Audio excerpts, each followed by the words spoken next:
Hello everyone, welcome to our channel. So, ngayong umagang ito ay papakita ko sa inyo ang epekto ng habagat dito sa aming lugar. So, grabe ang baha.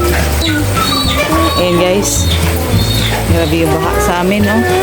Yung aking workplace dito ay ayan, halos masubmerge na yung ating pavement dito. At yan talaga, yung maputik na part ay nahugasan na ng baha. So yan, baha.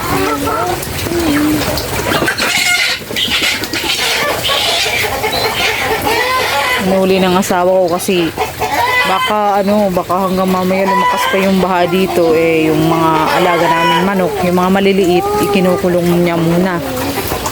Eto, medyo malalaki na, kaya na niyan. Anyway, ang mga manok naman iaakit na lang yan sa isang mataas na parte para hindi sila maano sa baha. Okay, so ayusin ko na yung aking pagkain para sa mga manok. Pakain natin sa ngayon.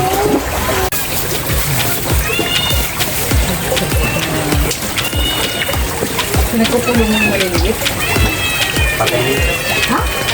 Namatay yung isa. Yung malungkot.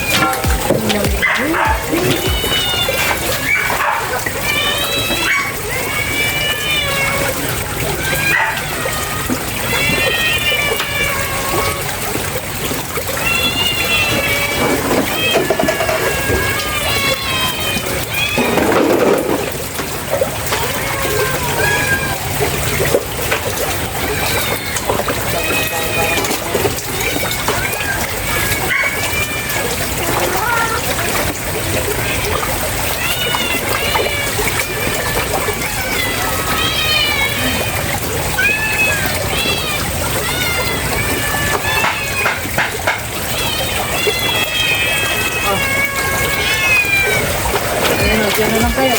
Ayan, sige. Ayan na. Diyan na lang. Basa tayo dito, basa.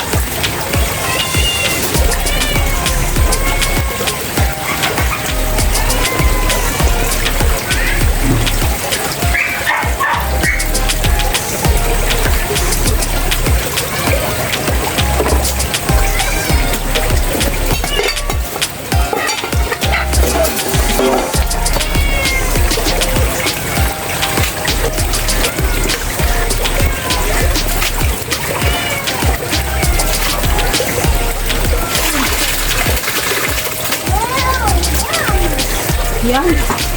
Anong yum? Bakit kakainin mo yan?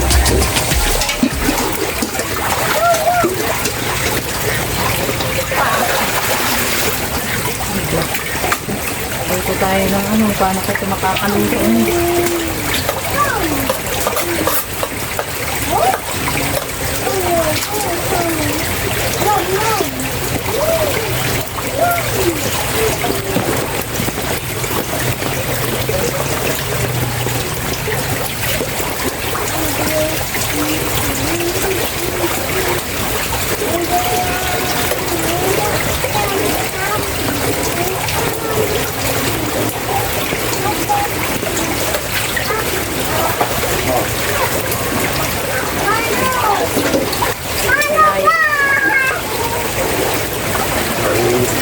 Ha?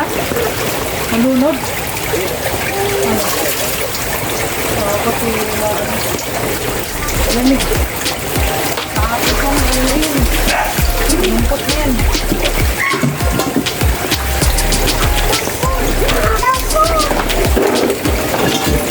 Ay! Ano mo?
tayo maggawa ng ating patuka para sa ating mga manok.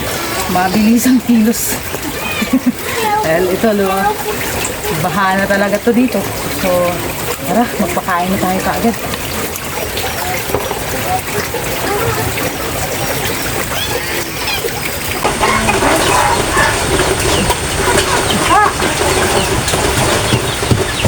One, two, three, four. 5 na lang yung sisiw na medyo malaki ng konti. Then namatay na yung isa. 5 na lang sila.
Basa para hindi kayo dyan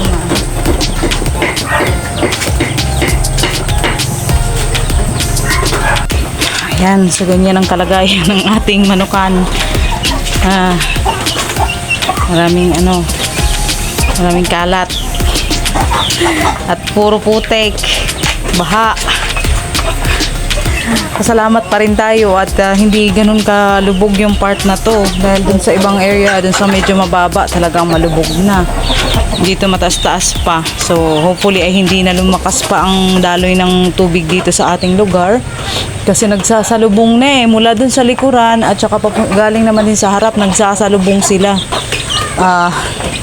At itong part na to ay medyo mataas pa ng konti kaya hindi pa natin na-experience sobrang lubog talaga. So mayroon pang naaapakan yung ating mga manok na lupa. Pero lahat ay basa na din, no? So ganyan ang ating sitwasyon ngayon. So ang ating mga manok na medyo maliit pa ay kinulong na muna natin sila. Namatay na nga yung isa. Kagabi pa siguro namatay yun dahil sobrang lamig na rin. Kahapon mahina na yun sa lamig. Kaya sabi ng asawa ko, much better na ikulong na lang muna sila. Huwag muna hayaang nakapakalat-kalat dito sa baba dahil siguradong lalamigin, no? At ang mahina ay for sure mamamatay. Ngayon, kita natin dito anong sitwasyon. See? Yan. So dumadalo yung tubig galing doon sa harapan at papunta dito sa likuran. Pero mula doon naman din sa likuran ay baha na din. Kaya nagsasalubong yung tubig. Ayan, ay, shush ko, dito, yung sitwasyon dito sa kabila namin, sa kabilang part ng lugar na ito. Ayan, so, tubig na talaga. Hindi tayo pupunta doon dahil mababa yung area na yan. Siguradong malulunod yung ating boats doon. Ayan, ating paligid ay bahang-baha. Ang ating aso ay nilipat na lang muna natin dyan dahil ano siya, lubog na dun sa area niya at basa na rin. Okay, so hello Muning, what's the matter? Baha na ba Muning? Ayan. Okay, so ang ating mga alagang madilim dito sa loob kaya hindi makikita.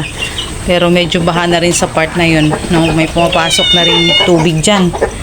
Dilim lang, hindi makita. Yan. Dito na tayo sa ating workplace. See guys, yung madalas na makikita nyo sa aming stream every morning. Pagpatak ng bandang around 7 o'clock in the morning ay nag-i-stream tayo dito sa area na to. Ayan na, ganyan na ang itsura. Baha na, no? Baha. Yan. Baha na. Ating mga ilang manok natin na andito. O kasi kawawa sila doon. Maputik. Buti pa nga dito medyo ano siya.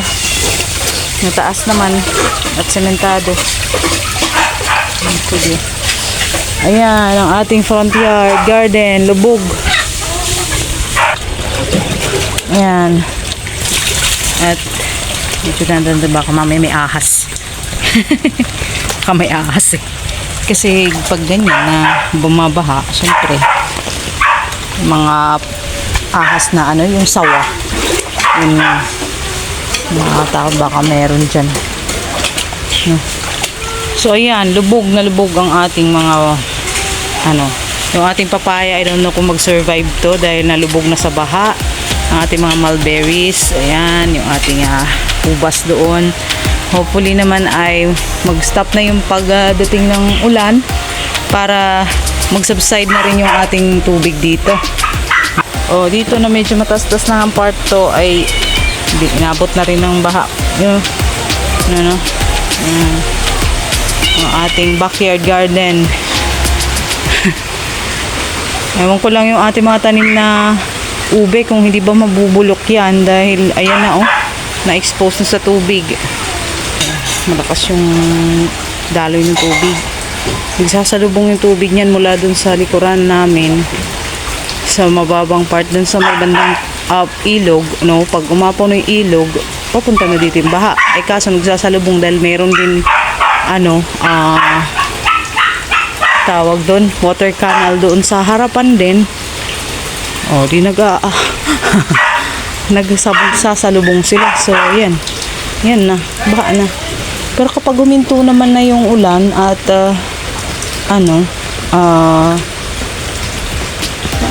kapag huminto na yung ulan, unti-unti na rin magsasubside yan. Magdamag kasi halos umulan dito sa amin kaya ganyan ang naging resulta. Talagang baha. Ayan ang baha, no? Water world na ito. Tingnan mo, hanggang doon lang kung matatanaw nyo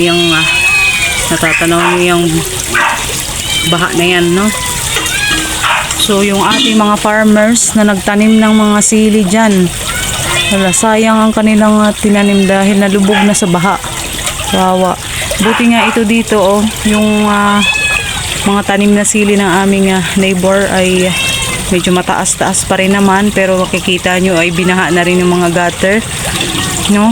Buti na lang mataas naman yung plat nila kaya sa tingin ko safe pa rin naman yung kanilang sili. Pero yung mga sili doon sa area na yon, doon sa may banda doon, baka inabot na rin siguro.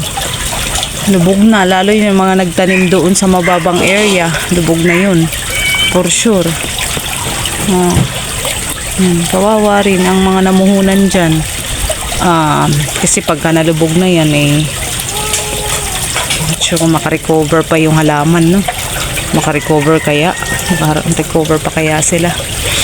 Oh, ayan guys, so nakita nyo ang aming sitwasyon ngayon dito. Lubog kami sa baha. So, ganun talaga. Parte kasi yan ng cycle, no? Pag panahon naman ng tag-araw, sobrang init. Ngayon naman ay panahon ng tag-ulan. Bahang-baha naman dito. So, ganun lang. Paikot-ikot lang naman yan.